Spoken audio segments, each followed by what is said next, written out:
कि हमारे बिहार के छात्र कमज़ोर नहीं पढ़े, अपने हक के लिए लड़ना जानते हैं, हमारे अपने हक के लिए भिड़ना जानते हैं। गरीब छात्र जो साल से मेहनत करते रहते हैं और उनके पेपर को लीक करके किसी अमीर को बांट दिया जाता है तो राजनीति वहीं शुरू हो जाती है। आप हैं निष्कर्ष बिहार के साथ और मैं हूं मनोज चतुर्वेदी।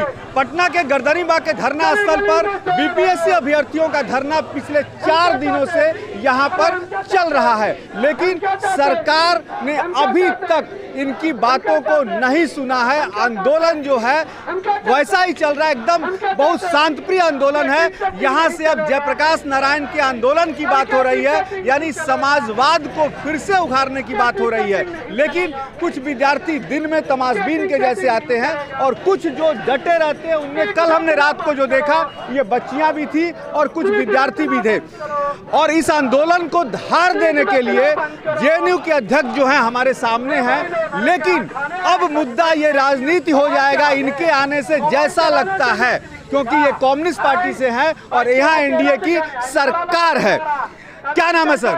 धनंजय मेरा नाम। आपके आने से धनंजय जी ये मुद्दा क्या राजनीति नहीं पकड़ेगा? देखिए, राजनीति उसी समय से हो गया था जबकि गरीब छात्र जो साल से मेहनत करते रहते हैं और उनके पेपर को लीक करके किसी अमीर को बांट दिया जाता है तो राजनीति वहीं शुरू हो जाती है कि सरकार किसके लिए राजनीति कर रही है। राजनीति हम भी कर रहे हैं, लेकिन हम छात्रों के हक में राजनीति कर रहे हैं। हम चाहते हैं कि जो भी छात्र मेहनत कर रहा है, जो मेहनत से चाहता है कि प्रशासनिक सेवाओं में जाना, जो मेहनत से चाहता है बीपीएससी निकालना, वो सक्सेसफुल हो। और इसकी ये लड़ाई उसी की है। लेकिन जो लीक कर दे रहे हैं पेपर को, जो चाह रहे हैं कि अमीरों को पेपर मिल जाए, जो चाह रहे हैं कि जिनके पास पैसा हो वही परीक्षाएं पास करें, तो ऐसा हम नहीं होने देंगे। इस राजनीति को तो हम सक्सेसफुल नहीं होने देंगे और इसी के लिए हम आए भी हैं।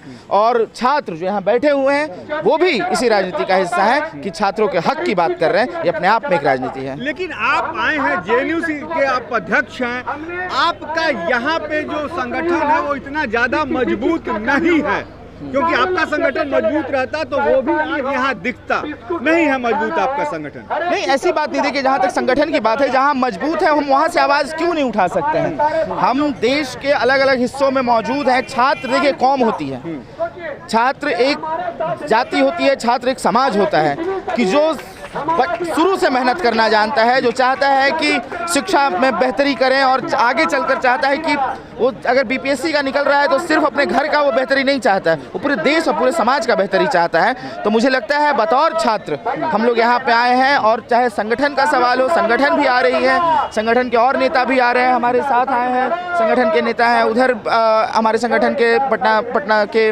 जो अध्यक्ष हैं, सचिव हैं, वो भी आए हैं। तो लोग आ रहे हैं और मुझे लगता है कि एक बिहार के होने की वजह से बिल्कुल मैं गया से ताल्लुक़ रखता हूँ। गया मेरा घर है, पैतृक निवास है और इसकी वजह से एक और मेरे में ऊर्जा आ रही है इसको देखकर कि हमारे बिहार के छात्र कमज़ोर नहीं पढ़े, अपने हक के लिए लड़ना जानते हैं, हमारे अपने हक के लिए भिड़ना जानते हैं। कम्युनिस्ट के बड़े नेताओं को किन किन को बुलाया है आपने कि आपका सपोर्ट समर्थन? दीपांकर हुए और किन किन को बुलाया है? देखिए, ये तो सभी के संज्ञान में है ये चीज़ें, सभी अपने अपने स्तर पे, सभी अपने अपने जगह से लिख रहे हैं, कह रहे हैं अपनी बातों को।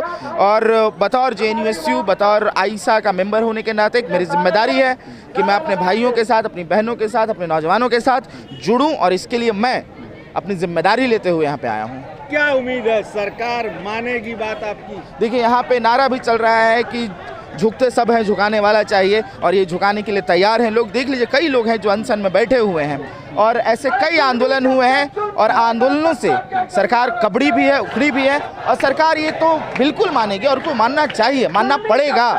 अब तो हम ये भी बोल रहे हैं कि मानना पड़ेगा आपको, क्योंकि ये बात है, नैतिकता की बात है कि आप समाज कैसा देखना चाहते हैं। अगर आज पेपर लीक हुआ है तो मामला सिर्फ ये नहीं है कि चंद छात्रों या इतने छात्रों का बुराई हो रहा है, मामला ये भी है कि आने वाला भविष्य जो बैठेगा प्रशासनिक सेवाओं में जाएगा वो कैसा होगा, क्या वो घूस दे के आया होगा? झुकने वाला चाहिए, झुकाने वाले की कमी नहीं है। सबसे बड़ी बात नैतिकता की है और इन छात्रों के भविष्य की बात है। लेकिन जिस ये से जेएनयू के अध्यक्ष यहाँ पे पहुँचे हैं, ये निश्चित तौर पर लग रहा है कि अब या तो सरकार को झुकना पड़ेगा या सरकार फिर आर पार की लड़ाई के लिए तैयार रहे। मनोज चतुर्वेदी, पटना।